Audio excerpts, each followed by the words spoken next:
It was later on in my life that I added that on as an explanation. I didn't say it earlier, but intel is also important information, military information that you need to complete the mission. No doubt. So I'm like, and I'm essential to completing the mission. Okay. Which is what I say now. But as I was growing it, I would just try to figure out why did I call myself intel? But all these connections is crazy. And every time I hear intel in a movie or something like that, I'd be like, That's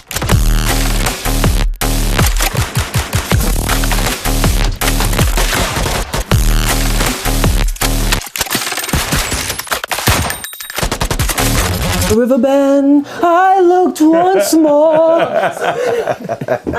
You love it? Sample it and let's get to work. Disney, you ain't like that. Let's get it, bro. Hey, Disney, let's get it, bro. 1 2 1 2. You know what it is? It's Mr. Hoffa. I'm here with 90s hip hop junkie. You know, shout out to J Dot, and we pulled up to Staten Island to interview a person that I've become a fan of. Peace to my man iNTeLL. What's up, brother? I appreciate you. Yes, sir. How you feeling? How you feeling? I'm feeling good. I'm feeling real good. All right. So, man, definitely went into a whole rabbit hole with your work, with your body of work. You know, there's a lot of areas that I want to touch on. You know, but I do want to give a quick run by from the beginning, right? Okay. So, 1991. Let's begin at the beginning. Yes, sir. 1991. Yep. What sign are you? When's your birthday? October 14th. I'm a Libra. You know what I'm saying? Libra. Gotta okay. keep shit balanced. No doubt. Yeah. You know, I have good energy with Libras too because I'm an Aries. So Aries is the 4th month of the year, and October is the 10th month of the year. So it's basically 6 months in between. Since there's 12 months, that's an even combination of good energy, matching, balancing. You know what I'm saying? So I seem to work well with Libras. Okay. A place that kind of goes immediately somewhere dark is right after you was born. Right. 1994 March. Shit get dark real quick. Yeah, I'm happy to be here. Yeah, so tell me about the story more than what I know, because you know, I know the facts. I've seen Inside Edition. Yeah, you know what I mean? Yeah. And I got the run by, but let the world know if you want to share. You know, I'm gonna talk about it a different way, because I've talked about it a lot of times in the same way, kind of like almost like a robot. You know, when you go through your media run type shit. But I'm gonna do it a little differently, right? Okay. Like getting shot as a kid was, I don't remember it, but I live it now. And I really wish I didn't get shot as a kid. Like a lot of repercussions. So many physical repercussions, the amount of pain that I go through every day. You know, thank God for marijuana. It's the best pain reliever. Because, you know, the pharmaceuticals is crazy these days. But it just sucks, bro. You know what I mean? And then I have no weather. I heard bad weather fucks with me. Like it's a chain reaction, because from that made this week, which led to that getting hurt, which it's like a chain reaction if you're not getting the proper therapy. So having to deal with this every day, it really sucks. So I could imagine it also messes up like a time schedule. Like if you got something to do, you know, tomorrow, and then today you're feeling real ill, you know, you're not able to kind of maybe record the vocals or do something like that, and then tomorrow you find yourself being late on the deadline, right? So, well, I've never been late on a deadline. I'll push, I'll hobble, I'll fucking limp there before I'm late. That's just something that's about me. But yes, it does make it very difficult. You know what I'm saying? The accident that happened in 1994, being a survivor of gun violence at 2 years old, you know, in Stapleton, in Staten Island. But 6 months, got shot through my hand, spleen fluid, through my body, out my back. It destroyed my spleen, destroyed my left kidney, and pierced my spinal fluid in the whole canal. So I had to learn how to walk again. But I was walking 6 months after that, which is crazy. Yeah, it was just crazy. We was at Disney World, like, But you remember that? No, I don't. I wish I did, but there's pictures. You know what I mean? There's pictures, yeah. And I wasn't in a wheelchair. So I'm like, oh, wow, you know? And it was a lot of, like, from that interview I did where Inside Edition, where we were going over the past, where that was helping me remember certain things. So not remembering sucks. The fact that it happens sucks. Living with it every day sucks. But what doesn't kill you makes you stronger. One of my heroes is Goku. This nigga trained under 400 times gravity. If he could do that, I could keep pushing. I could take the train. I could take the bus till I get a car, till I get the jet. I keep pushing every day until you know what I'm saying? God gave me the legs. They still working. You know what I mean? If he want to Professor X me at some point, then I'll just be, you know what I mean? But until then, And I can tell that you like that world because you love Dragon Ball Z, right? Love Dragon Ball Z. Never seen the movie though. Rest in peace, Akira Toriyama. But you never seen the movie. Did you get a chance What to see movie? the movie? Because you said something. You didn't see the Dragon Ball movie. Oh man, you about to set some shit up right now. Hey, shit, I'm following up on what you said. There is no such. So the only Dragon Ball universe movies that exist are the anime movies. There's a legend of a live action that they did. It don't exist. It don't exist. All right, because I heard you made a comment that you said that off camera. You're mad at yourself for it. Leave it in or edit it out. There is a live action movie. It's terrible, bro. Oh, it's terrible. So that's why you never had the urge to really watch it. It wasn't promoted. I saw it in a movie theater. I've seen hundreds of movies. This was the only movie out of hundreds of movies that I've seen in my life where I stood up in the theater and was like, nah, I want my money back. And people in the booth was like, yeah, me too. Like, I really was about to go back to the box office and get my money back. It was so bad. Now, well, I guess because you're such a fan of the Dragon Ball Z shows, you know, that it makes you more of a real critic. Oh, that, absolutely. You know, with a leverage, with a leg to stand on, like, absolutely. you know the content. Absolutely, because it helped raise me. It's deeper than just liking something. When something helps raise you, it's ingrained in you. And this is the last thing I'll say about this. The director, writer of that movie came out and apologized and said that I just did it for the bag. I never seen Dragon Ball.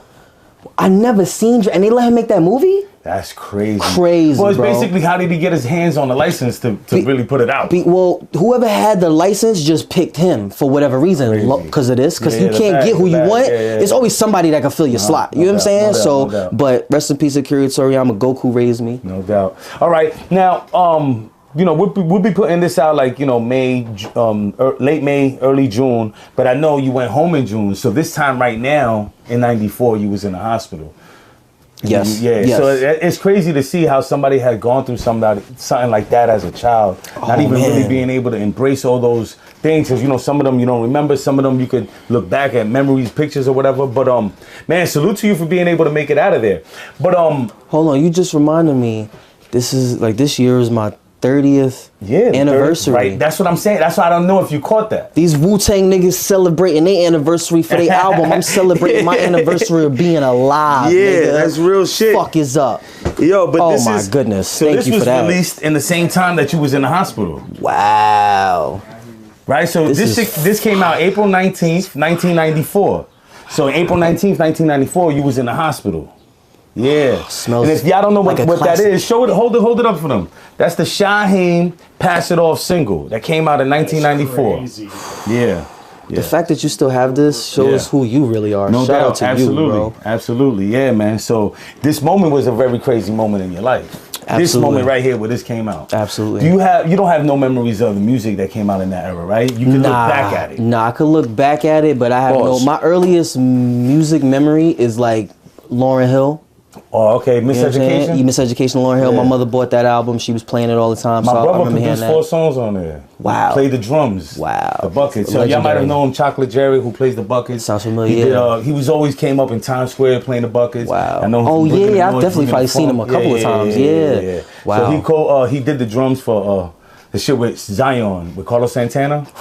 Which is crazy. Crazy. Bro. I remember I started dating a girl that had that as her ringtone. So I was like, "Why you got that there? What are you doing?" Like my favorite song. I'm like, word, okay. Like, my brother, you know what I mean? And she was like a chick from Cali, so it was like, you know, seeing that connection was a lot different. But very tragic moment. But hey, you made it out of there, so let's keep it pushing, right? Yes, sir. Yes, sir. All right. So tell me about your school. What was the the grammar school, the childhood, the elementary school? Cause wow, let me say this though, right? I never had nobody ask me about my school. Let me say this though, right? Because I saw how you acknowledge street blocks. It's like by where it's by. I'd rather know something about the area than the actual number. And then I know you wasn't that great at math, but you was good in history. Yes. So now I could see that reflecting in the locations. You know what I'm saying? Right? So what was that? Are you still not great at math? I mean, I can count money. Yeah, no, they gonna mess that up. Count money. I can do my taxes. Word. I know my kids' ages. That's what's up. And the rest, let's figure it out together. How many kids you got? I have a son and a daughter. Blessings. Ages? 5 and 3. Okay, they're still young. Yeah. Beautiful. Girl and a boy. Yeah, I contributed one of each to the population. I'm done. I'm done. Finito. Okay. Can you tell me some historical things that I might not even know? You know what I mean? Being a history kind of... I mean, oh, wow. You making me dig into... Yeah, come on, let's get it. Did you know that Hitler was a painter before he had any political ideals? No. Yeah, he was a terrible painter. He was trash. But he was a painter. He was an artist. Word. Right? And I, as an artist, I have an affinity for every artist that has ever lived and every artist that will ever live. Because at some point, his art wasn't good enough to let him know what he was to the planet. And if he had pursued art, he could have been a Da Vinci instead of Hitler. Yeah. So that's just one I keep in the chamber. Like he put his energy into the wrong thing instead of putting the energy into art. Like, I got one more for you, because the movie Oppenheimer just came out, right? I don't know if you might have seen it. It's phenomenal. No. By the time they was done with the bombs, the nuclear bombs, the first nuclear bombs, Japan had already surrendered. On paper. They were still on paper. They wanted to just test these bombs. They're like, we spent $2 billion in $1940, and we want to see what happens when you let these two things go boom. And they murdered those people atrociously. Meth is a hell of a drug. Oh, you know he's Truman. What was you smoking, Truman? What was you smoking? Shit. Now here's a counter on that, right? Did you know that Hitler was a super fan of Mussolini? I did. And then you saw how he went over there trying to get Mussolini's support. Mussolini would be like, this little clown ass, goofy little... He used them to his advantage, so shit got funny. But yeah, then it got real funny. Mussolini depended on him. Yeah. You know what I mean? You know, he escaped Mussolini from a North Italian prison. So it's a real history with them. So you got the history. Yes, I appreciate we got that. We got that. All right. This is a different type of interview. No doubt. So now we're still in this realm of elementary school, right? All right. So I'm assuming hip hop must have came like before you was even born. You was already born into like that being the household music. So were you a fan of hip hop knowingly? I wouldn't say it was the household music because to keep it 100, I didn't have a household. It was, you know, I mean, my mother did the best she could to create a home, but my father wasn't there, so it's not like he was there writing every day, playing his beats. And my mother loves R&B. Okay. You know what I'm saying? And my grandmother loves soul. I'm gonna roll up live on camera. Absolutely. I still smoke these. It's legal. We in New York, baby. Nah, this ain't even weed. This is tobacco. Oh, okay. This is my you know. I just hear roll up. I get into. This is what niggas used to roll in prison and shit. You know what I mean? Facts. It's my rollies. Oh, that's why you were so excited. You jailbird ass. He been jammed up before. So he said, "Oh, word! I ain't seen one of these in a minute since I was in county." Nah, don't put the youngest nigga in the what do you call it? That's wild, yo. My mother listened to R&B, and my grandmother, who was always around as well, rest in peace, Nana, she always listened to like 70s and 60s and 50s. You know what I'm saying? So like, really, my favorite genre right now that I'll be listening to, and we just cut a record, is doo-wop.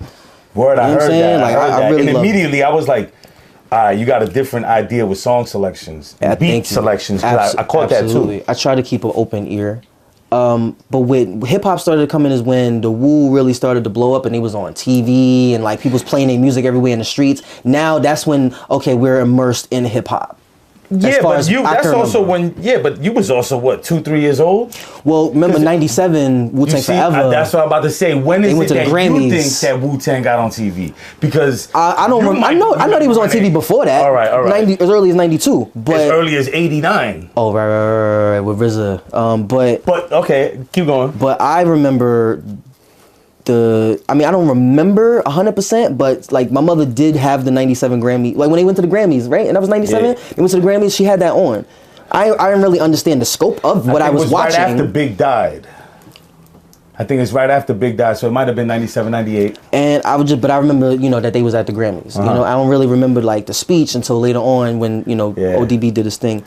But I was always a passive listener of music in general until I became. Probably like 13, 14. Nah, man. Shout out to my man Sean. He was a mentor of mine. He found out that I was Ugar's son, and he was like, "Why you ain't tell me?" I'm like, "Why does it matter at this point, right?" And he was a huge Wu-Tang fan. And then he was like wanting to talk to me about music and Wu-Tang, and I didn't know anything because I didn't even listen to music. He was like, "What the fuck is going on? Like this is crazy. I gotta fix this. The universe is broken. The fucking you God's son don't listen to rap. What the fuck is going on?" Word. So at that I can see that. I can so see that. Within that time span, my aunt bought me a Sony Discman. Right? And then I told him, I said, yo, I got the CD player. He was like, word? Okay. And he just started giving me mad CDs. Feeding you all the jewels. And he gave me a mixed CD. It had Engine number 9 on the New York Transit line. It had CO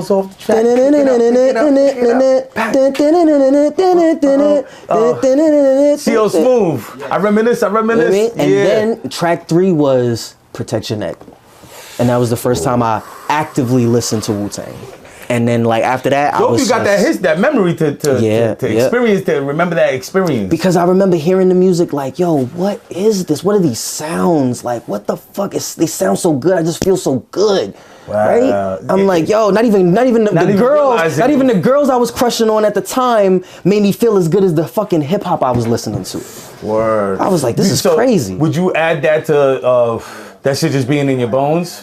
And then it's like, oh shit, I'm back home. I didn't even know this was a place I missed. I mean, maybe appreciating it is in my bones. And then the writing, being a writer in general, because I'm also a screenwriter. Yeah, you know what I'm saying? And as in addition to being a writer of music. So the writing in general, I think that's what's in my DNA, because my father is a phenomenal writer. He's also an author. So it's like that. I was made to be a writer. Whatever I end up writing, it's gonna be ill. Yeah, it could translate on different levels. Music, TV, whatever, movies on screen. Facts.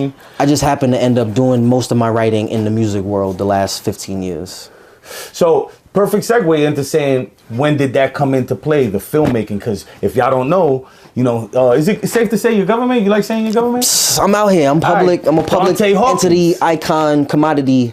Yes, sir. Yeah, so Dante Hawkins is where you can find your material through, right? Yep, Dante Hawkins at Dante Hawkins on Instagram. That's my acting portfolio. You know what I'm saying? But now it's spelled a certain way too, because Dontae. It's not the original Dante like Dante Alighieri. Shout out to him though. But I'm gonna be the best. Yo, before I die, bro, I promise you, I'm gonna be the best Dante to ever live. Because right now, when niggas hear Dante, they think, oh, Dante Alighieri, Dante's Inferno. I'm so tired of hearing that shit about this fucking dead white man. No disrespect. No doubt. Because he wrote a dope poem. Yeah. He wrote a dope poem. You making your mark on the planet. When I'm done, shit, bro, as much as I've written, niggas gonna be like, shit. Oh, your name is Dante, like Dante Hawkins? Exactly. Fuck out of here. Yeah, that's what's up. But, I love that energy. Yeah, the last shit I'm in right now, check out Mr. and Mrs. Smith on Amazon Prime. I'm in that. Shout out my man Donald Glover. Shout out Sloan. Shout out heavy. Bernadette. He's talking heavy.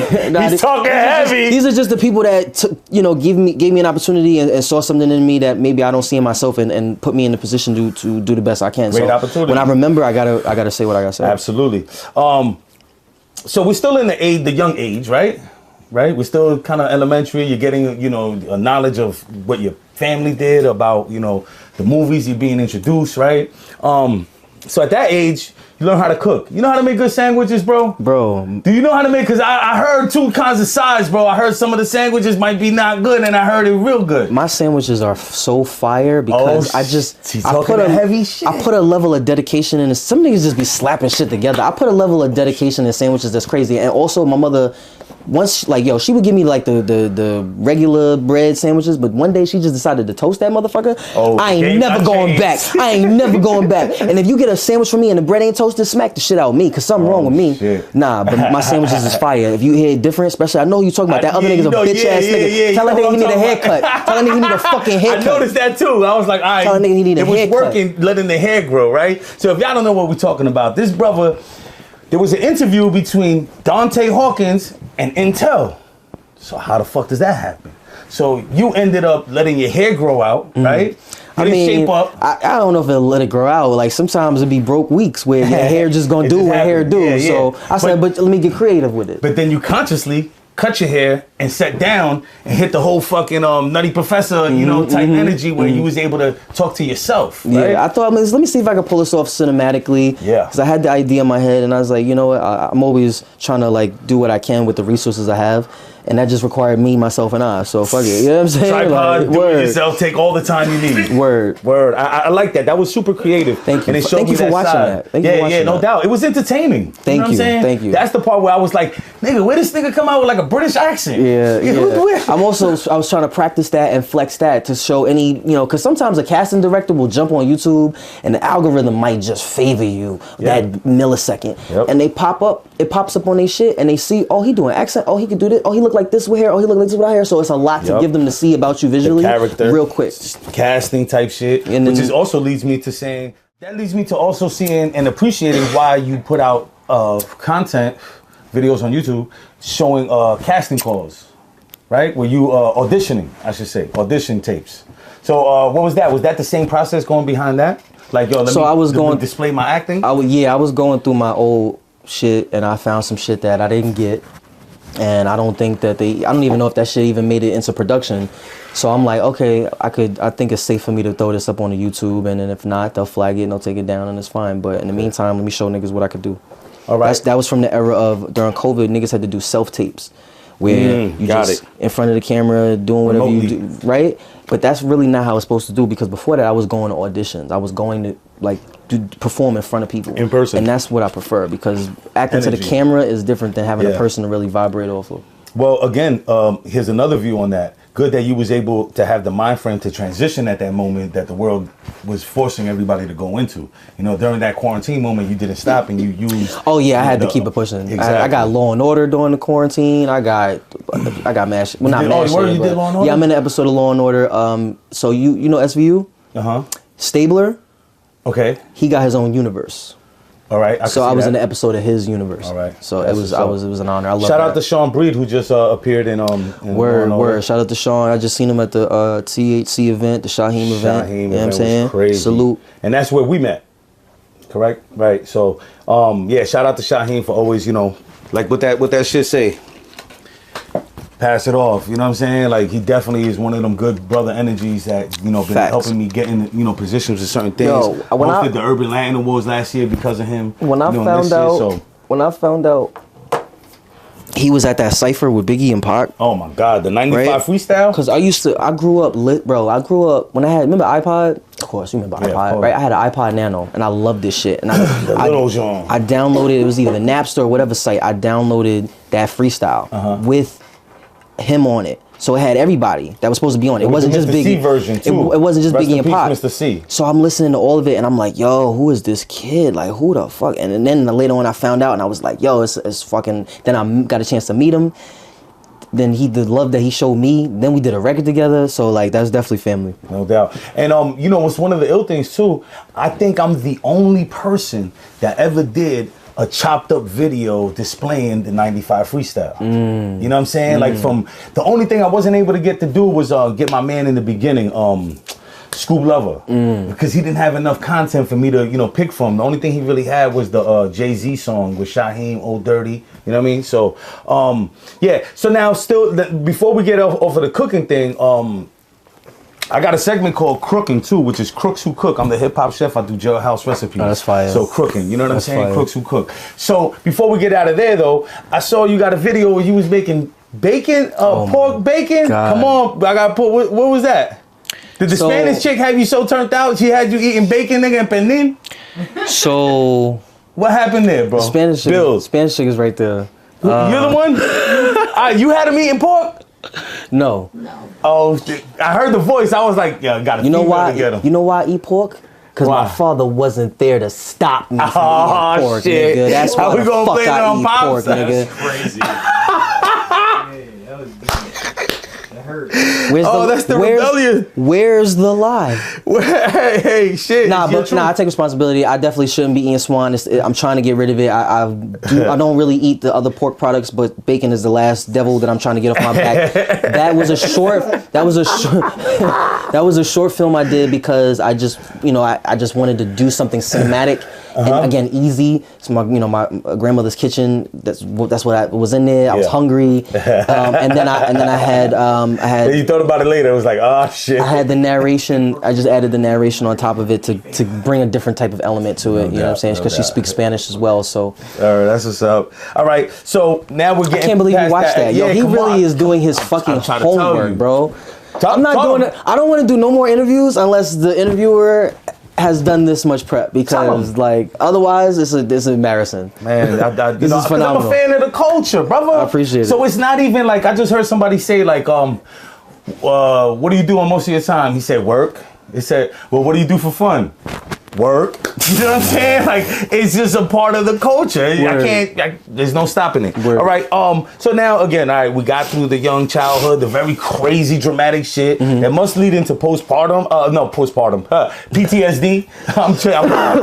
It's crazy. It's crazy you mention that, because that is a part of my journey as well. Yeah, exactly. Right. But then we went through the childhood, the school thing. So I want to go into now where I might think you're grown enough and talk about the Wu. Right, and I don't want to dwell on it too much, because I don't know if you want to, keep it. Let's go. To me, it's a world. It's a world, right? So, I already know the answer, but who's your favorite Wu member? Lyrically, Inspector Deck. Good. I already know that. So now the question is, your favorite verses. I mean, I do think his Triumph verse is one of the greatest verses of all time, but that's not my favorite from him. Oh, word? Okay, my favorite verse from him is probably off of It's Yours. It's only natural. Actual facts are thrown at you. The impact will blow trees back and crack statues. $1 million rap. What? Check the explicit. I ripped it. Yeah, that's my favorite. So you can sniff it. That's my favorite Inspector Deck verse. What? That shit was hard. Crazy. All right. It made me think differently about words, like, and how you can put them together. And you got the joint right here that Inspector Deck gave you. Yeah. Oh my God. Did y'all tell him that? Did you tell him that? Come on, I did. Listen. Did you tell him that? Yo, this motherfucker better than Narwhal, bro. Why you showing This motherfucker better than Narwhal, bro. What? Fuck with me. Can we not do this? Like, Fuck nah, this is the real. It's organic, man. It's the real. Yeah. And then as the time goes on, it's just gonna be this, but with millions around. No like, doubt. You know what I mean? We on a ladder, baby. It's rungs, multiple rungs. We ain't at the top yet. Y'all seeing us at one of the middle rungs of the ladder. That's fucking exclusive shit. Yeah. Because a lot of times nowadays you just see somebody, or you just see somebody like show me one video of Ice Spice in the studio looking dirty, writing a rhyme hard, just like, yeah, I'm gonna get it one day. Fucking never. How? So if you don't have evidence of that, because people could go back and see me busted. The growth. See me with crazy hair, see me spitting the wackest shit, so that when I get where I'm going, I got some shit you ain't hear. But that's because I've been scrubbing the internet myself. But when you get to a certain point, people will go back and be able to see the progression and appreciate where you are more. That's why people calling Cardi B an industry plant. I'm like, yo, I remember the Cardi B Instagram videos where she was busted just talking craziness, and the shit used to be hilarious. No, listen. Like, so I watched her grow from that to where she is now. So as far as I'm concerned, she deserves everything that she get. Yo, but now let me touch on that though, because yo, for y'all don't know, if y'all do know, I'm the biggest Cardi B supporter, bro. I didn't even know that. No, because I used to be a VIP manager at Club Onyx in Philly. So she used to come to the club all the time. You know, so every Wednesday it'd be like, yo, I'm on my way down. I'm in the highway. Yo, get my shit. You know what I mean? Like, yo, have my 6-pack of Coronas, because Cardi B never liked drinking beer outside of the bottle. Right. So, and we don't serve beers in bottles. We put them in cups. But she's like, nah, I need my beers in the bottle. Bring me the whole 6-pack with the carton. You know what I mean? And it was like, no bucket of ice. Just bring me the car and 6-packs open. Facts. You know what I mean? Or closed, and she will open them herself. Yo, shit like that. Let me jump in the interview real quick, because I'm a nosy motherfucker. Yeah, come on, talk your shit. I want to know the breakdown. Give me the story time on, like, when that was passed down to you. Okay, good one, yeah. Being that's like, you know, your favorite MC. Such a true. You the man. You the man. Because this is such a great story, and I've only told it maybe about once to these motherfuckers, right? Oh God, J-Dot. And I've never told this. Hold on, let me get my camera. Look at Yo, that's 90s hip-hop junkie for the world that don't know. The guys done put mad work, bro. And I'm a light-skinned nigga, you heard? Yeah, this motherfucker take more flights than a fucking dog. I don't think I'm pretty sure I've never told the story on camera. So Inspector Deck hit me up, right? At this point, we've done 2 collaborations, right? We did Word of Mouth, and he's on the 2nd generation Wu song Golden Meat Hooks, right? And he's showed a lot of support to me throughout my whole career. Shout out to him. So one day he hits me up. He's like, "Yo, what you doing? You free? I'm in New York." I'm like, "Yeah, what's up?" He's like, "Yo, come to the studio. I need a verse." What? I almost shit on myself. I need a verse. Almost spit the water out. Because it's one level when you ask and receive, but it's another level when they ask and you gotta give. I was just like, it's like, all right, little homie, I see you. What? You put the work in. Now it's the call. So, cause you know other Wu-Tang lineage have been a part of Wu-Tang projects, and I never have for whatever fucking reason. Yeah. But you know everything happens for a reason. Anyway, Inspector Deck called me. I went through. I'm hype as shit. We in the studio, music blasting, playing the beat. I'm like, this shit is hard. He told me the concept. It's a concept verse too. It's not no just rapidy rap shit. It's like some like we had a radio station and you know. We had a radio station. That's all I'm gonna say, right? It's not out yet, is it? Nah. It's on a project. I hope it comes out when it's coming out. But you know, we had a radio station, and you know that's the scene that he set, and everybody wrote their verses. Anyway, who's everybody? Who else was on? I don't remember. I'm gonna be honest with you, because I was just really was so there any focused names on my that verse. we might have recognized? Yeah, okay. yeah. But it's some other Wu-Tang affiliates. Was Cap and then Capadonna came through as well. I don't remember if he dropped the verse though, or he might have dropped the verse after. Yeah. But he had these in his car, and he was like, "Yo," because he's like, I told him I have interest in making beats as well. I'll be at the studio cooking every day. So he's like, "Yo, I got these pieces. Like, you know what I mean? I've been using them to make beats for years, mad albums and shit like that. I don't want to throw them away. I don't know if you want them." Wow. I said, bruh, fuck it, hell yeah. Like, even just to hold them, right? Just to hold them like a baby. I'm like, yeah, right? Yo, that's hard. So he gave me the shits and shit. I don't have a place to stay right now. I stay with my grandmother, so we don't have a lot of space. And I couldn't fit him in there. So I'm like, damn, where can I keep him? So I hit my man's Blur. This is Blur Noise Studio, a hip-hop establishment in Staten Island for 20 plus years. Great energy in the building. Salute. And that soul in it. He was like, what? Deck? Equipment?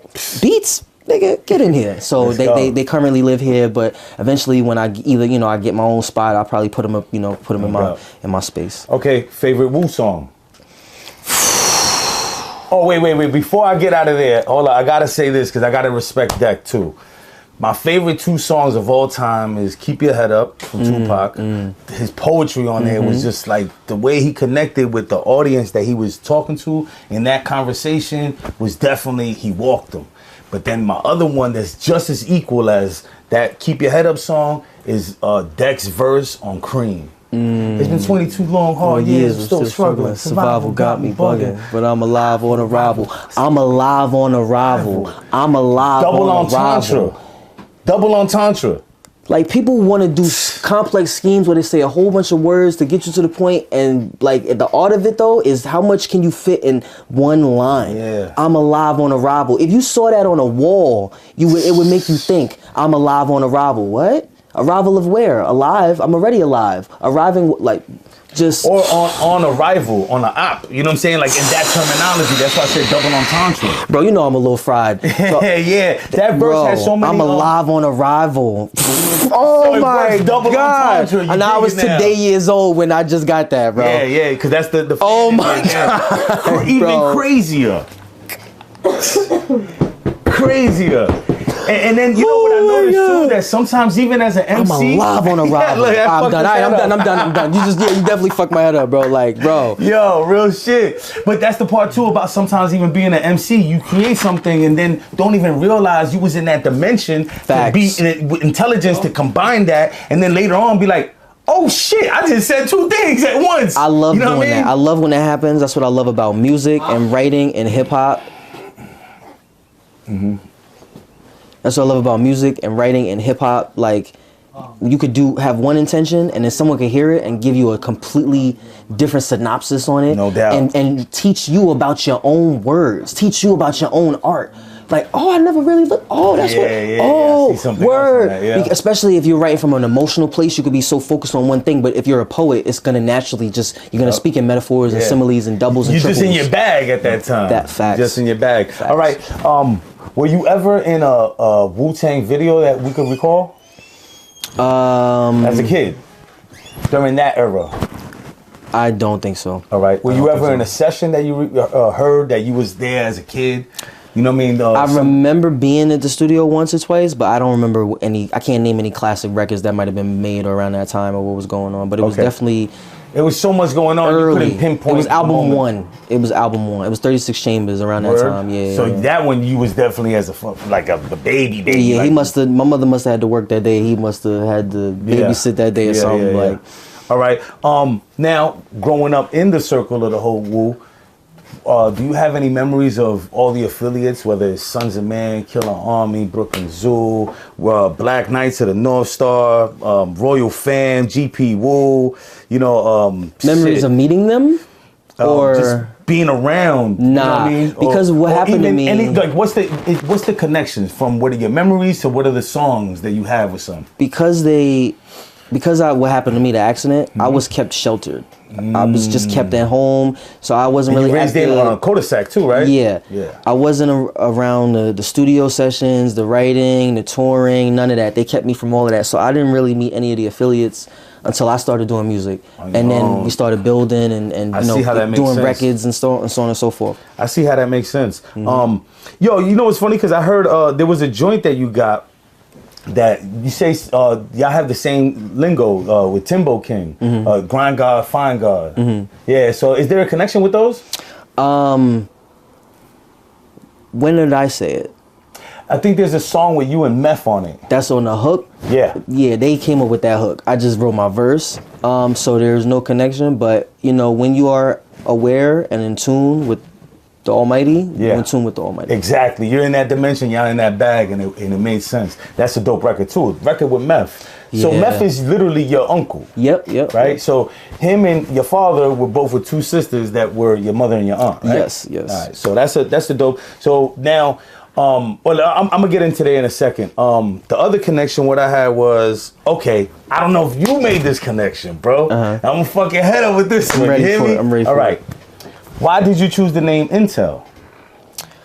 So, being like in my family unit, I'm the oldest boy. The education was pushed heavily, right? So I became a little bit of a nerd, egghead, smart kid or whatever. And it was kind of a bad thing though, socially. You know what I'm saying? Like Steve Urkel type of shit. So I was like, but how can I make this cool?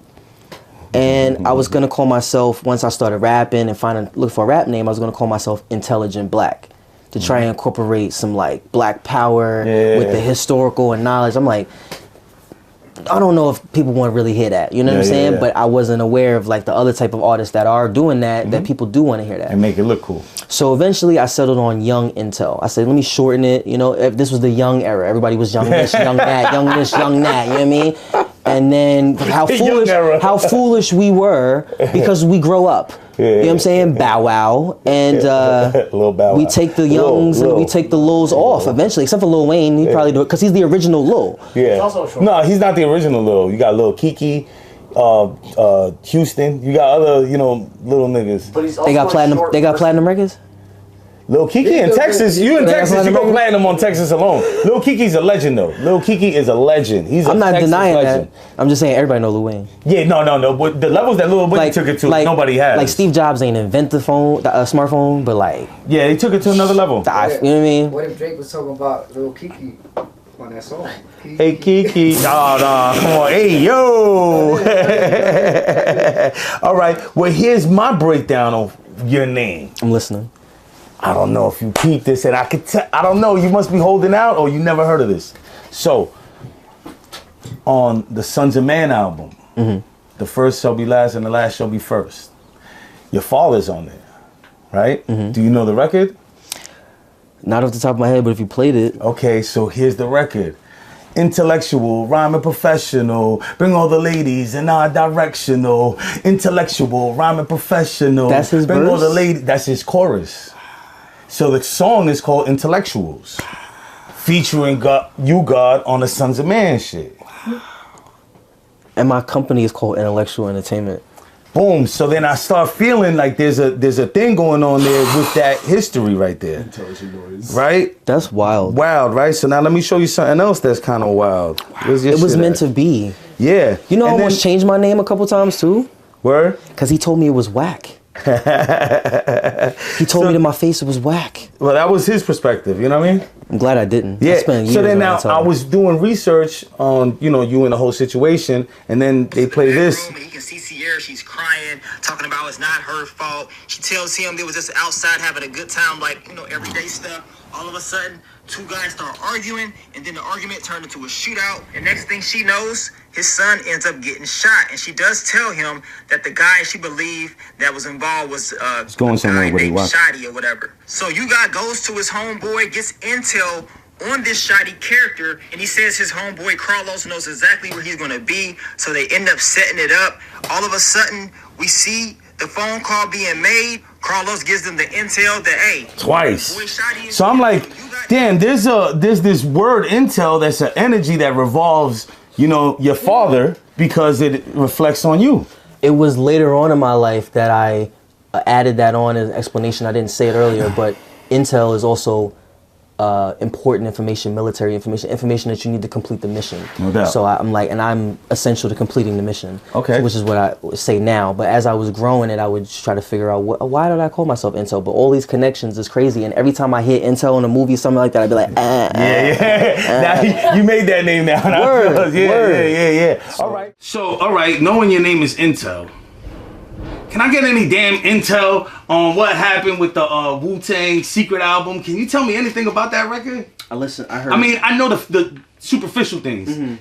Features on the song. Did you hear any of it? I heard some of it. Word? I was actually lucky enough to hear some of it. Meth played me 2 songs, just his verses. The beats were fire. Word? The beats is fire. And his verses is fire. I was just like, yo, this is so fire. I wish the world could hear this. But I can't, and I did, and this sucks. I'm sorry, you know what I mean?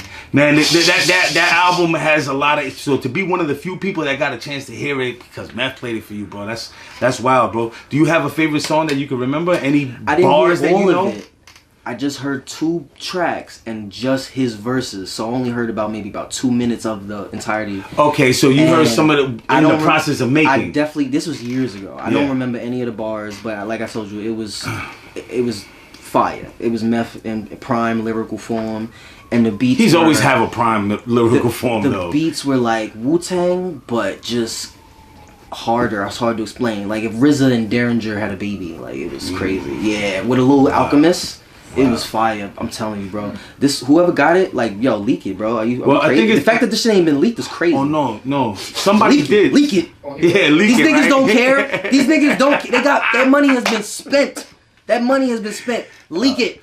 Nah, but legally, I think they will find a lot of penalties. You know what I'm saying? Because they must have protected themselves. Give it to me and I'll leak it. Yeah. I don't give a fuck. I don't give a fuck. That's another thing, right? Can't somebody else leak it by just being around or copied it? You know what I mean?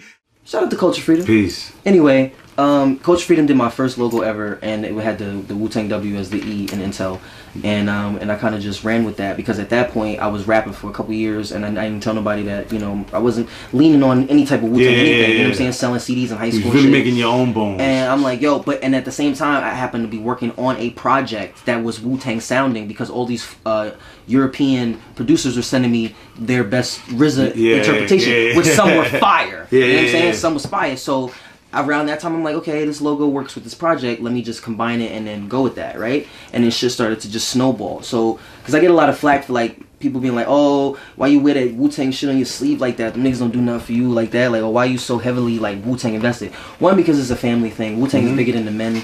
It's a movement. I'm invested in the movement. I'm invested in the sound and the mentality. That's why I wear it proudly on my arm and my neck being tattooed, and it's in my veins. Also, I just happen to be the sons of one of the founding members of that shit. Like, what the fuck would I look like? Embrace it.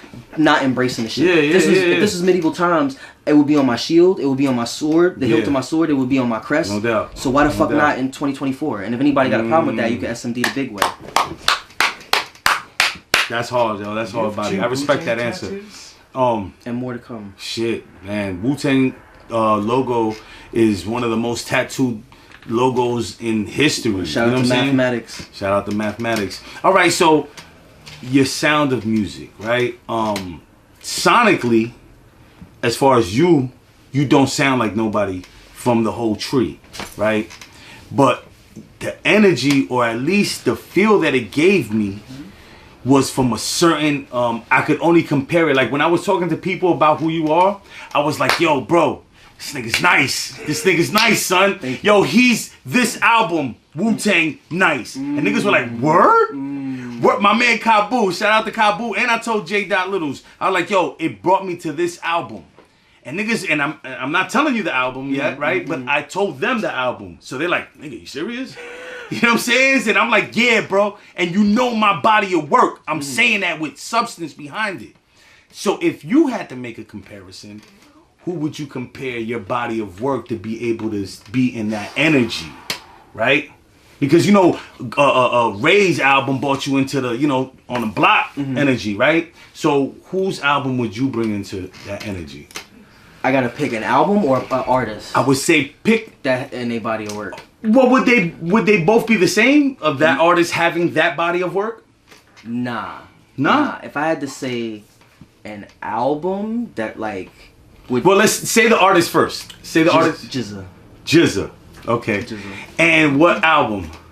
But I feel like it's weird. I feel like I am lyrically doing what Inspector Deck would do over production that GZA would choose in certain circumstances. But I've also been harnessing my versatility to be able to rap to anything, about anything, anywhere, at any time. No doubt. But that's still your diversity. But bringing it to the if I have to be in that world, I'm definitely a Inspector Deck lyrical fiend with a GZA musical ear. So kind of sounding like Cold Wars.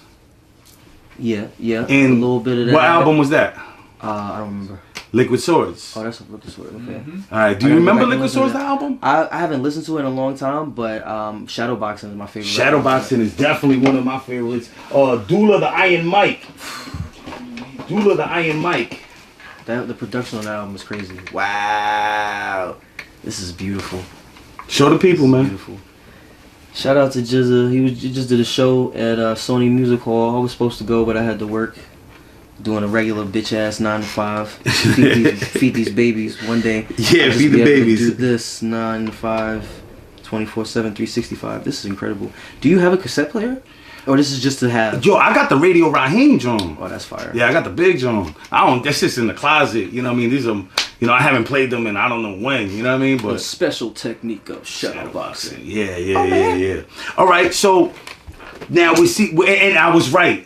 You know what I'm saying? I was like, yo, he's giving me what I said he's giving me a Liquid Swords. Wow. Doesn't sound like them on that album, but it gives me that. Say that, and then I said that. That's crazy. And then I had to pull the tape out because I knew that was the album. Because I got more shits, but I was like, I'm bringing this one because I know it's that one. And you can see how many tapes I got in my bag after this. I haven't had this much fun in you know what I mean? No doubt, no doubt. Long fucking time. No doubt. I'm having so much fun. All right, so now here we go. Right.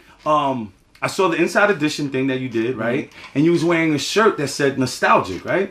All right. And it gives me that nostalgic feel. You know what I'm saying? Of hearing those kind of records, right? But also getting that nostalgic feel, I noticed that out of this nostalgia, you ended up rocking with a Nas beat. Right? You did, I'll tell you the song that you did too. Yeah.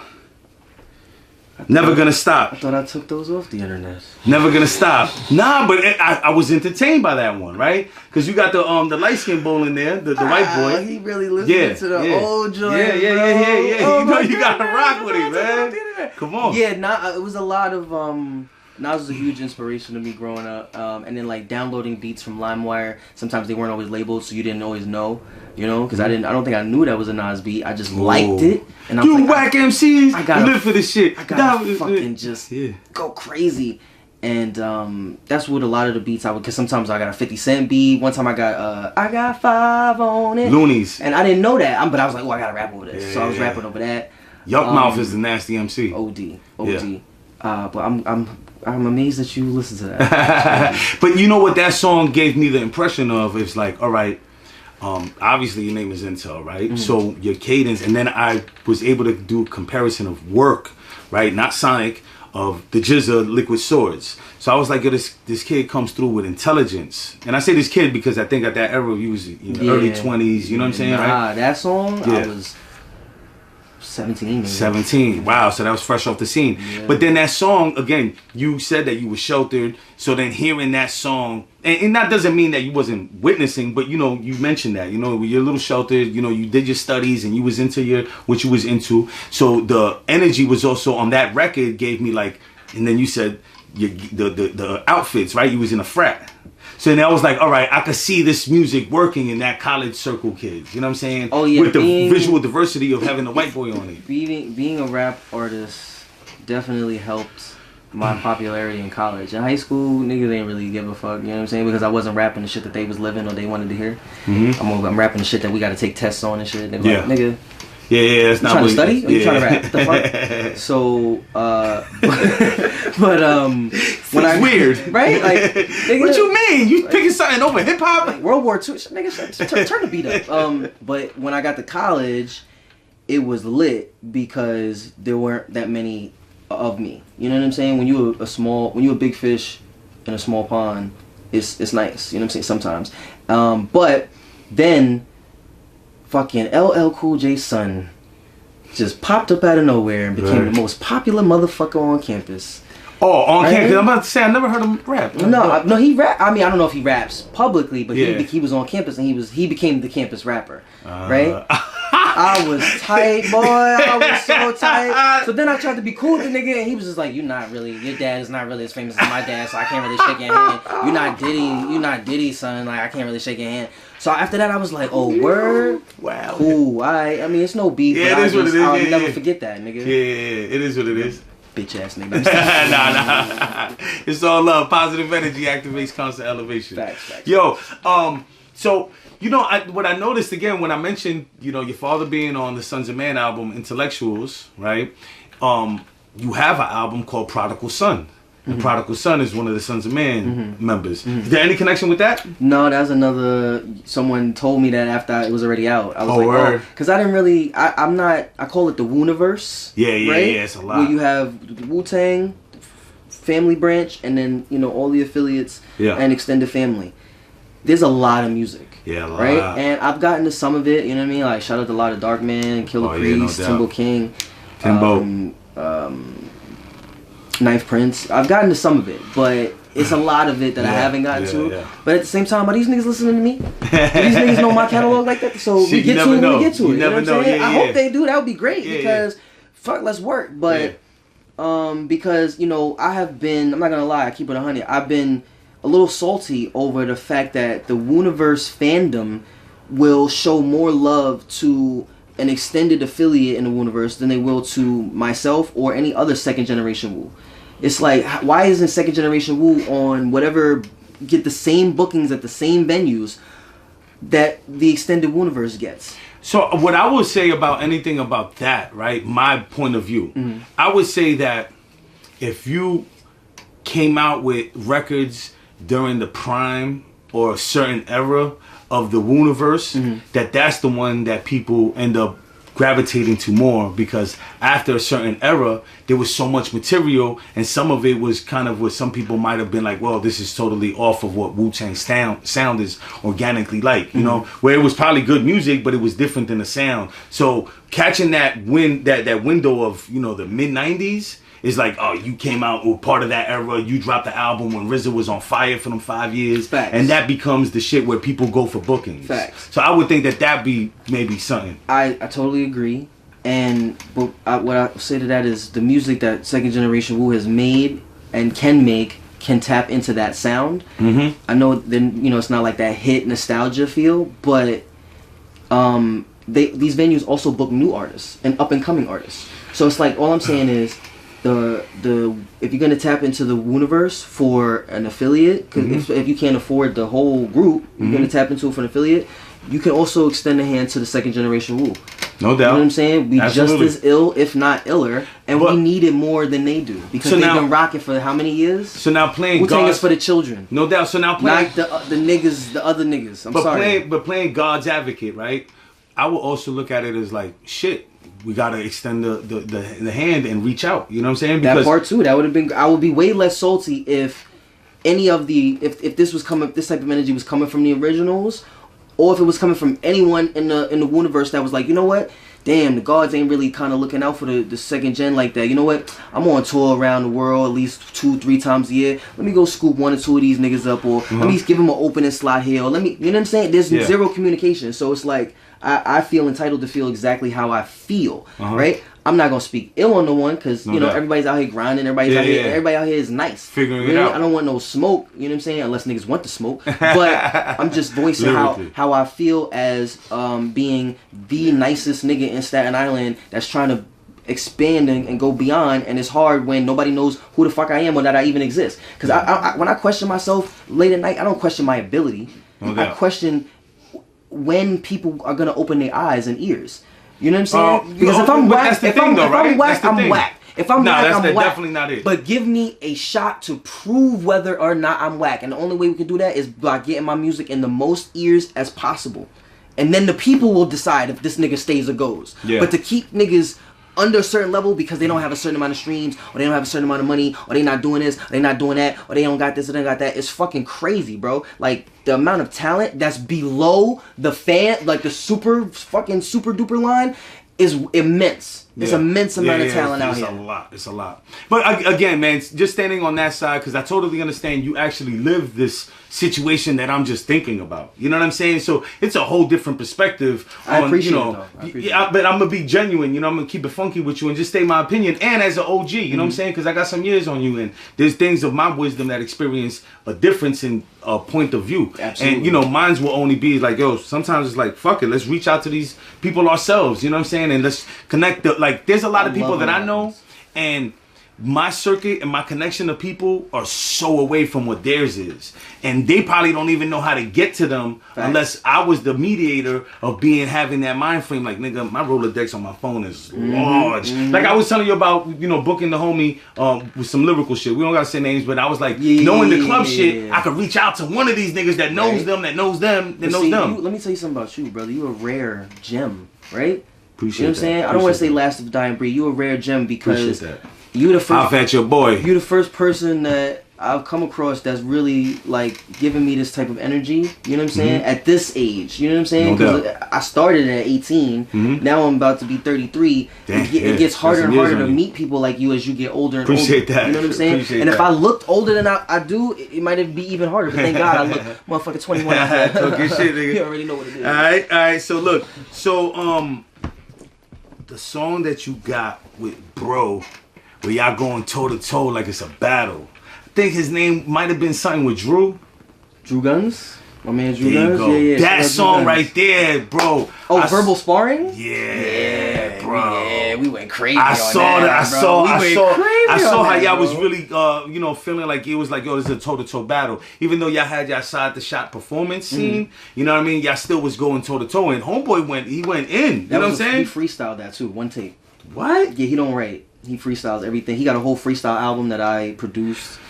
Word, yeah, but now freestyle, there's a different level of what people call freestyle. You know what I mean? And so is a freestyle, you just wrote it in your head? I don't think he even Jay-Z'd it where Jay-Z need a little bit of time to memorize. He just walks in the booth. He couldn't have done that straight freestyle, bro. Heard the beat for the first time. I've seen it happen before, bro. And go to fuck off, bro. He's a diamond in the rough. Shout out to Drew Guns, nigga. You got to get back in this music. I got it. Congratulations on your second child, my nigga. I know you're doing the family thing, but you got to get back in this motherfucking music game, bro. The music game miss you, bro. Look, if it wasn't for that nigga, I wouldn't be rapping. Yo, if Drew Guns, alright, for Drew Guns, if you wrote that verse, spit it off the top of your head, bro, that's crazy. On everything. You talking about verbal sparring? Crazy. 99% of his verses is off the top of his head like that. He got a few that he might have wrote, but 99%, bro. And his album, Cause I Don't Give a Fuck. Drew Guns, Cause I Don't Give a Fuck. Freestyle the whole thing, top to bottom. I engineered, mixed and mastered that shit, like freestyle top to bottom. That's what's up. So I'm gonna run by some things, you know what I'm saying? I'm not gonna stay on them too much. You got 18 albums, 10 EPs, you got 53 singles out, you got 30 videos. Damn, body of work is crazy. Thank you, bro. Crazy. I appreciate you. You got the joint with R.A., the Rugged Man, where y'all was really going hip hop feel to an extreme. Fact. This brother got a lot of content. I seen the interview that you did with K Slay. You know what I mean? So being able to that's see when Second Generation Wu we released 7OD, and we was really beginning our run right before the stupid ass pandemic.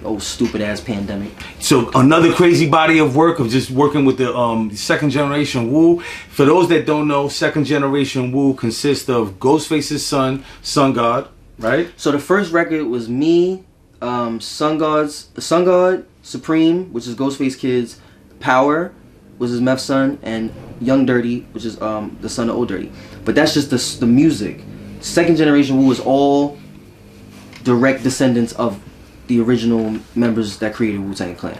So if your father is one of the original members of Wu-Tang Clan by any means, you are Second Generation Wu because it's bloodline. You know what I'm saying? Like Game of Thrones type shit. Yeah, right? absolutely. That's how I wanted it to be when I built it, because that way it'll last forever that way. But at the same time, if we all get together and make music, now it's Second Generation Wu, the brand, put music under. And you also have, I guess she's technically your cousin, who Meph's daughter just came out spitting on Shade 45. She's on an incredible run right now. She just began her music career. You know what I'm saying? I mean, like, I always tried to keep and include her in all my musical endeavors as time was going on, especially when me and her brother started working closely. I think it's the first record she ever did was a feature that I asked her to come through on, which is called Tag I'm Lit. But yeah, she's on an incredible run right now, and she's gonna fucking kill it. The joint that you directed for Power, which is Meph's son, 712121. Oh my god, this guy. That's some of my best work, bro. What? Like cinematography wise, bro. What? Bro, the quality, even the whole melody with the way he laid down the vocals, the record to is the all look him. with having a certain lighting to it. The record is all him. I get it, but the connection, together. exactly. Yeah. That connection that you was able to do, because you added a texture on the lighting that was different. Yeah. So that with the melodies just made it a nostalgic feeling again. You know what I mean? I do consider that some of my best work. Yo, it's crazy work, bro. Because even seeing like the shot where he's walking and somebody's like kneeling down, bro, you know, just that cinematically. That's Meph's other son in that shot. Yeah. Keep it in the family. Always keep it in the family. There's a Know the Gospel. Man, that's crazy. The record with me and RA is called Know the Gospel. There's a Know the Gospel remix, and Meph's son's on that too. Oh, word? Meph's youngest is on that. Yeah. All right, bet. So you know, you were saying the Wu universe, and then you said something else that brought it to that. But then you do a lot of commentary on Avengers movies. So the whole Avengers universe, that's something I see that's also a connection. I just started doing that to keep my mom busy, you know what I mean? I was having a funk with music, you know what I mean? Me and music was kind of like at odds, so I was like, yo, let me get on my film grind, because what you was speaking on what you were saying earlier, like content, right? And then there's like, yo, algorithm, and I exhausted myself trying to do that. There's a thing called fatigue, and it's real. I had a fatigue at one moment, and it stopped after a certain point, bro. Yeah. No, but that's the thing though. You put so much work in. I might get back to it though, because everything is still open. Like if I get to a certain point where I have all the resources, I'm picking everything back up. You know what I'm saying? And it just be 4K, 800K. Yeah. You know what I'm saying? Like, because you can clearly see that it's iPhone video now, but like we're gonna elevate, and next thing you know, I might be doing my reviews Netflix style, baby. Why not? But then this is the thing that I do sometimes too, right? Like if I want to get back in that bag, I just go pick out some old, like say something that's currently happening on mainstream media, and I have a connection to something that I did with that, then I just go back into my bag, release that, and then get the whole, I'll be back in that dimension. But now things start coming to me, and it's like, oh, we could do this one and flip it and do something different. So it's always good having that stash, flipping, going to something else, and going back, premiering it as a throwback or whatever it is. Concept, you know? Exactly. Somewhere you could pull it up, show someone like, yo, I got an idea for a show. This is what I was doing. We could take it to. Yeah. Are you serious with a guitar? So my favorite instrument is the guitar, and I have a lot of friends right now in my life that play the guitar very well. And they have a lot of guitars, so I'm trying to build the discipline to play. But I need the time and the place, you know, because I can't be. If I'm gonna play the guitar, I'm gonna be practicing all the time. And where I'm at right now, I can't make a lot of time. Yeah. Nah, I can't be loud. I can't be loud. So. But a guitar ain't gonna be that loud for you to learn the strings, though. You want to rock out, you know what I mean? That's a different story. Thin walls. Yeah. All right. Tell me about Focus, the movie. Oh my God, this guy. And you had Meth doing the intro, right? That was him. He did narration. He's also he's also in it. He did a little cameo. Okay. That Focus was my thesis film that I had to make in college. It was either write a full-length movie or make a short film. I was like, let me make a short film because then I could show it to festivals and use it as proof of concept. No doubt. And so I wrote it, I directed it. I had some of my classmates help me with it. Shout out to Ya. Shout out to Maurice and Whitney. And shout out to Crystal and Malik and Shaquan and a lot of people takes to make a movie. Chanel, you know what I mean? Quentin, Calvin. Shout out to all y'all who helped make that movie what it was. Emily. This is the thanks speech. Because I forgot. Because I named all the crew. I forgot the cast. I want to thank God. I want to thank my baby mama. But like, nah, that was, we was cold in March and we filmed it and I got an A and I graduated. That's and yes, it's one of two of the only short films I've made so far, but more to come. Yo, let me jump in. What inspires you about the film world? And like, which craft do you like the most? Is it like directing, writing, editing? J-Dot. So, my first passion and love is filmmaking. Like when I was 8 years old, my grandmother took me to see Planet of the Apes, Tim Burton. And I had a moment in the theater where I was like, yo, whatever this is, however this is happening, I want to do this. This is what I want to do. Is that the Mark Wahlberg one? Mm-hmm. I know people don't, it's not that, but you know, it is what it is. But that's the movie at 8 years old. No, I fuck with it. It got me like, yo, I want to make movies, right? And then after that, I was writing short plays and short stories. And my mother even bought me a camera. You know what I'm saying? My mother's always been documenting things. So the filmmaker in me, I think, comes directly from my mother. Got it. You know what I mean? That's why I'm torn between music and filmmaking, because my mother's a filmmaker and my father's a musician. You are your parents' kids. Right? I've realized that later in life. Too. Therapy helps. Go to therapy. Yeah. And but being on a set is, it makes me happy. It makes me a little bit more happier than being in the studio. You know, since I had a family and made music my business, music seems more like, okay, I got to do this to really grind and provide. Whereas with the acting and the film world, like I can still be playful and have fun and experiment. So acting is my passion, and if Marvel call and they want me for 10 movies, I might never hear another intro record again and just have to enjoy what's left. You know what I'm saying? Soundtrack. But see, then there's that, right? I'll be like, yo, what's good, Ludwig? What's good? Let's get the cooking. Now, you're in tune with the culture all the way. I see you got it in your heart. What do you want to let the people know about your music, you know what I mean, as we segue out of here? I have something for everyone. I truly believe I have something for everyone.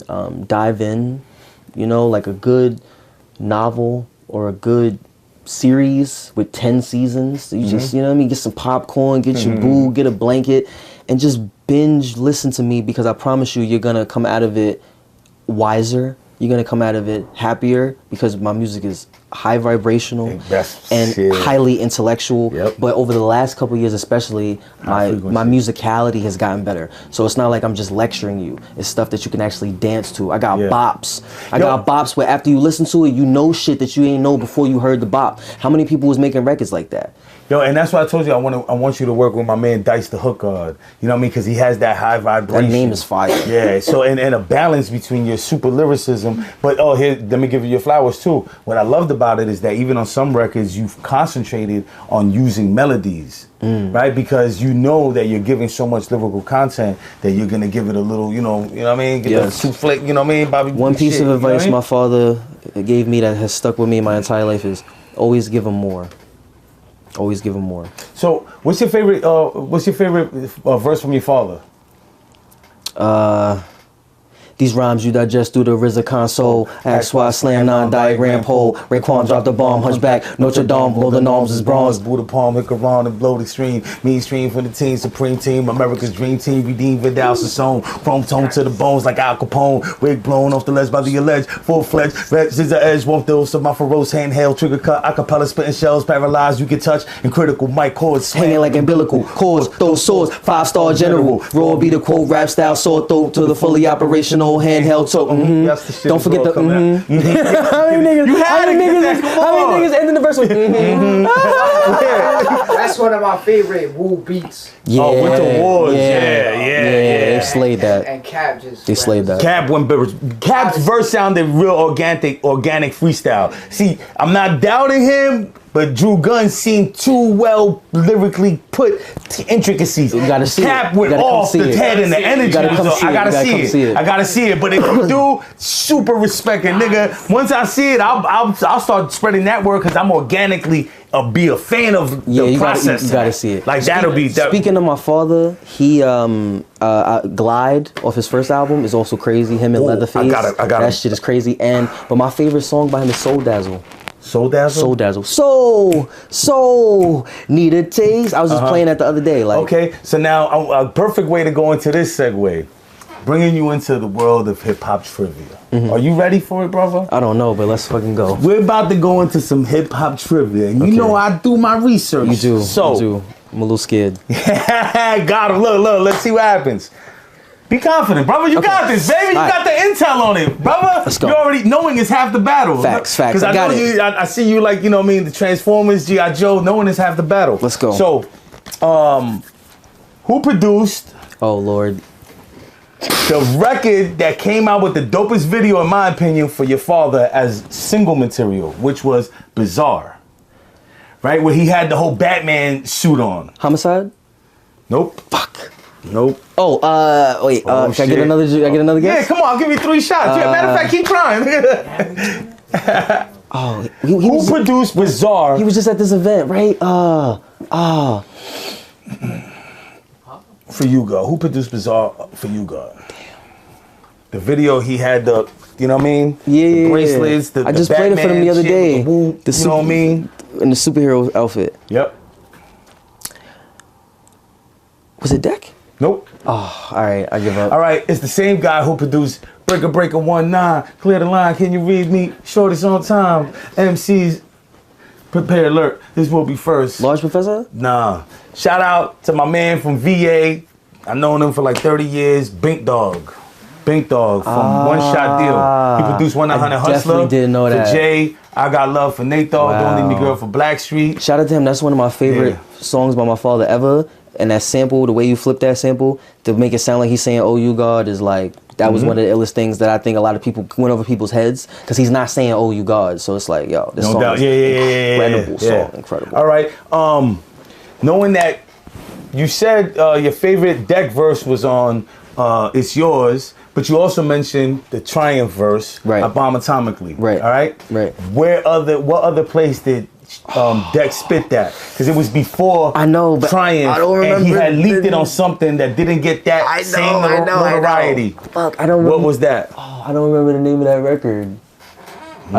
Or who it was with. Can I phone a friend?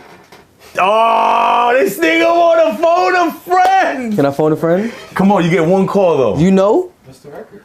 Oh, you don't know? I was Okay, never mind. What verse? Where did Inspector Deck spit the Triumph verse? Before Triumph. Triumph. I Bomb Atomically. He was like, I'm gonna need this back. Yeah. Wow. You didn't know that? I say that all the time. I mention that. Because I be taking verses back. All right, so you ready? Yeah. It was on Tony Touch. Not sure if it was take 50 or take 51. Fuck. I knew that too. Shout out to Tony Touch. That's my man. Nah, I think it was take 51. Fuck. Because it was the one Master Killer was on the joint and Killer Priest body Triumph. You remember Killer Priest's verse on Triumph? I didn't know. I'm triumphant, blow the trumpet, clear the circumference, run for comfort, become haunted. Who want it? I take them all. Why they smack them like a racquetball, throw them up, slap them like a racquetball. I'm off the wall. Once it's time for war, I stalk them like a dinosaur. Have their crew climb the wall. Nah, you gotta send me that. I gotta get it. What? All right. Yo, crazy. I never heard that. I need to hear crazy. All right, so that was it. Tony Touch. Okay. Mixtapes. Who did the background vocals on Cream and Glaciers of Ice? Ooh, that, oh, you know what I mean? That, and then on Glaciers of Ice, he did, it's been a long time since Wu-Tang had the... I don't know. I definitely don't know 60-Second Assassin, Sons of Man. Word? Yeah. You can sing like that? Yeah. Old Dirty a little Yeah, he got the Old Dirty energy. I always thought Old Dirty, 60-Second Assassin, and Grim Reaper from Gravediggers would have made a crazy record together. Crazy record. All right, the last hip-hop trivia I'm doing question. bad at this game. I'm learning a lot. I'm learning a lot. But that's part of the education, you know, OG shit. So, last one. How many Wu-Tang acronyms can you give me? I know of 4. What do you mean, like witty, unpredictable, talent, and natural game? Okay. That's it. That's it? All right. Yeah, that's all I ever heard them say. Yeah, that's the me. main one. That's the main. Wisdom of the Universe, True Allah, Nation of Gods. I like that. We unite to achieve new goals, and we usually take another nigga garment. You know what I heard Meth say that last one. Yeah, I heard Meth say that last one. Those two definitely are the most popular ones. The other ones, you gotta be fucking. What's that last one? We usually take another nigga garment. I'm about to start saying that, bro. Can I get a shirt like that? Can we add that to the list of shirts? Can we just take another? I need a shirt. I need a shirt that say that. And like I said, Wisdom of Allah, True Allah, Nation of Gods. That was said for the first time. I heard it on the Wu-Tang Forever album. Right, the Papa Wu intro, right? Where you getting these shits? Right? Oh my goodness. Yeah. If you haven't realized, that bag was once owned by Mary Poppins. This is incredible. Yeah, I got my bike in the bag too. Yeah, I got my bike in here. I'll pull out some other shit. Nigga, I got a 12-inch vinyl. Loud. Nah, stop. Suddenly pulls out a TV. But that's all I had was 3 tapes though. All I had was watching this wasn't even born when this came out. Yo, and look. I can say I bought that on WD. And look. And you can check the bag. I didn't bring mad tapes with me. I only bought what I knew. Brought those 3 tapes. Yeah, because I knew this was gonna be, you know what I mean, one of the joints, and I knew he was in the hospital. So this is just doing my research as a super fan of the whole movement. You know what I'm saying? And now becoming a real organic fan of what you're doing on your solo career, of being able to have a good balance to be yourself, but know that you can implement these sounds because this is, you know what I mean? Shit, nigga, this is the fucking blood. That's what I'm saying. Like, soil. I can. We in Shaolin right now. I can do that all day, right? But I haven't done another project that, actually I've done 2 projects with those sounds, right? But I don't consider doing projects like that over and over and over again because it's like I like to change it up. But you know how to dig in that bag when Facts. You felt like if I hear a beat, you know what I mean? Like it depends on the production I'm working with at the time. But if I'm working with a producer who was like a huge protege of RZA and he sent me a batch of some shit that sounded like it was cooked in '94, I'm gonna go crazy. I'm gonna dig in my '94 bag. You feel me? Like, because then that with the acting that helps too create the character that I need to be for the raps. You know what I'm saying? Also building the right team of niggas that just right now rap like, you know, they got that grimy 90s sound, you know what I'm saying? 90s hip hop junkie, you know, that's what I am. That's where we at. Listen, we about to wrap this joint up. Anything else you want to say to the world out there, brother? What is it? I just want to say that I thank you guys for being here, coming out to Shaolin. Anybody that's listening, I appreciate you. If you haven't listened yet, start listening, start watching, because you will be highly intellectually entertained. No doubt. iNTeLL, mother, you know what the vibe is, nigga. Let's go. Hoffa. Villainous, still in this wilderness when we out cold. This my day code, down and out flow for the outro. Styles profound me along the way on the route home. Now poems feeding my family, still without home. A child grown up trying to be a man. Crowd knows, loud shows allow me to operate, move around. Foes found nose, intricate syndicates moving clown clothes. Drown hoes spraying with holy water, they mouth closed. Set the precedence, I'll be precedent. You're irrelevant, definite measurement. Delicate thoughts is elegant. Pineal gland expands, fans demand medicine. Veterans jettison, vital tribal start the rebellion. And my skeleton made of bone, marrow, and soul. Composed arrows of gold when I wrote down what they told. Like an old gravelly road, too old, badly erodes. Reload, carry a rose to the grave. For every slave, building roads, valleys, and homes. Woo! Crazy! Crazy! But I gotta hit you with this as an MC. Yeah, confirmation of my concentration is observation. This population is populated with constant hatred. Though it's logical to think that these obstacles seem impossible, but possibilities arise from hostilities that provide the eager to strive. I'm alive. It's better than dead, because I could have been pumped with projectiles of letter. Bled to death, sudden breath become vacant, escaping my flesh to be facing the best, facing the worst, heaven and hell, gift and a curse. My search for positivity is endless. Relentless approach is extensive to say the most. But to say the least, my dark side contains a beast. If I release it to the masses, it's like burning gases that create ashes. I'm quick to destruct as when volcanoes erupt. But I kept that tucked in for the sake of much men. Discussing my anger is like cuts from a banger. But I'd rather avoid the violence and listen to harps and violins. Bosses and cellos keep me mellow. The sounds of an orchestra spread like sonar rays over orca. 100 times that the speed of a Porsche. Of course, the separation between the sun to a man is 93 million miles fully. But this son of man is close to his sons as a man should be. Could be the fact that I'm a bastard case. I think so. It's probably the reason I take shots and I can't drink slow. Which also makes me the last man standing on a boat that sinks slow. Parole and probation are forms of education, so I'm trying to stay away from the school of hard knock to not get locked in the state pen. Now I raise my hand and say amen. Hoffa. That was bars. Yo, that was crazy. Oh my God. Go to this Oh, appreciate it.